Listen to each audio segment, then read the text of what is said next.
Hello বন্ধুরা, welcome to Gupteshwar মন্দির ওড়িশা।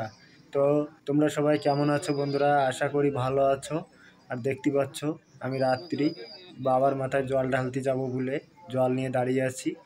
আর বন্ধুরা দেখো কত লোকের ভিড়।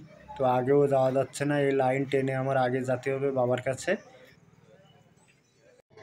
বন্ধুরা লাইনে দাঁড়ায় দাঁড়ায় সকাল হয়ে গেছে, আর দেখতে পাচ্ছে তবুও লোকের ভিড় কমছে না। আর কত লোক আমার আগে দেখো। আর এদিকে ব্যান্ড পার্টি ভাইয়েরা এসে ব্যান্ড বাজাচ্ছে, তো তার তালে তালে আমাদের বলবম ভাইয়েরা সবাই নাচ গান করছে, আনন্দ করছে, মজা করছে। আর এদিকে দেখো সবাই ভিডিও করছে তাদেরকে। আর বন্ধুরা গুপ্তেশ্বর যদি আসতে চাও তো এরকম ভিড়ের মাঝখানে পড়তে হবে। তো বাবার কাছে যাওয়ার জন্যই এটুকু কষ্ট তো করাই লাগবে বন্ধুরা। তো আমিও সেই লাইনে দাঁড়িয়ে আছি, দেখা যাক কখন যেতে পারি বাবার কাছে।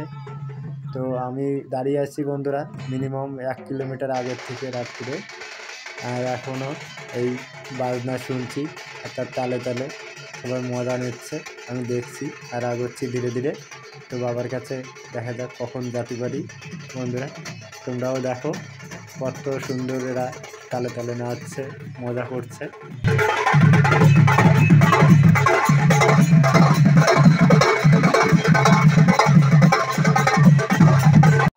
বন্ধুরা মন্দিরে যাওয়ার আগে বাবা ভোলানাথের দর্শন হয়ে গেছে।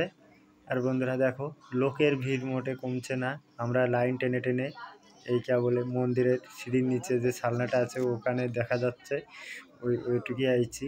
আর দেখো বন্ধুরা পিছনের দিকে এই যে দোকানপাট বইছে, এই যে আমার পিছনে লাইন দেখো কত লম্বা।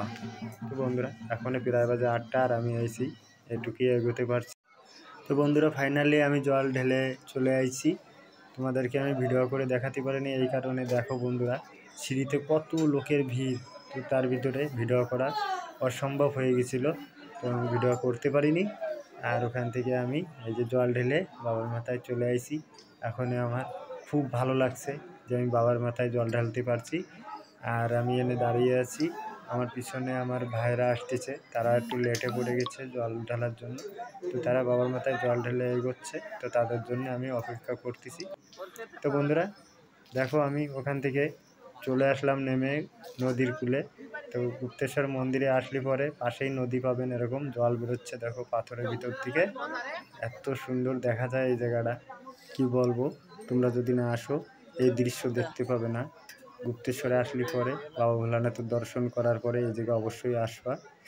আর এই যে এই সিঁড়ি এই যে দেখো, আর এই পাশে এত সুন্দর করে গেট বানানো আছে, এই যে কত সুন্দর দেখা যাচ্ছে।